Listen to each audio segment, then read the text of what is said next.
यवतमाळच्या टिपेश्वर अभयारण्यात पीसी वाघिणीच्या गळ्यात तारेचा फास अडकल्याची घटना ताजी असतानाच पुन्हा बछड्याच्या पाय फासात अडकल्याची घटना घडली आहे।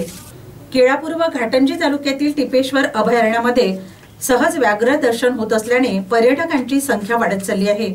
तसेच टिपेश्वर अभयारण्यालगत शेकडो शेतकऱ्यांची शेती सुद्धा आहे। त्यामुळे शेतात अभयारण्यातील वन्यप्राणी शिरून शेतकऱ्यांच्या पिकांची नासाडी करीत असतात। गेल्या अनेक वर्षांपासून अभयारण्याला लागून असलेल्या शेतकऱ्यांच्या शेतीला कुंपण तथा सोलर झटका पुरविण्याची मागणी शेतकऱ्यांकडून करण्यात येत होती, मात्र त्याकडे शासनाकडून दुर्लक्ष होत आहे।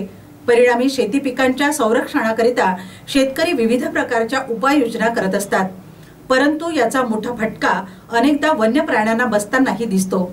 यापूर्वी शेतातील पिकांचे वन्य प्राण्यांपासून संरक्षण करण्यासाठी लावलेल्या ताराच्या फासामध्ये अडकून अनेक वन्य प्राणी तथा वाघाचा मृत्यू झाल्याच्या घटना घडल्या आहेत। तसेच गत महिन्याभरापूर्वी वन्यजीवांच्या शिकारासाठी लावलेल्या फासात पीसी वाघीण अडकली होती। यावेळी पीसी वाघिणीच्या गळ्यात तारेचा फास अडकून ती जखमी देखील झाली होती। तब्बल महिनाभरानंतर तिला रेस्क्यू करून नैसर्गिक अधिवासात मुक्त करण्यात आले होते। त्यानंतर आज बुधवारी सावरगाव मंगी परिसरातील शेतकऱ्यांनी वन्य प्राण्यांच्या शिकारासाठी लावलेल्या फासात एका वाघिणीच्या बछड्याचा पाय अडकल्याचे पुढे आले आहे। यामुळे वन्यजीवांच्या सुरक्षेचा प्रश्न आता ऐरणीवर आलेला आहे।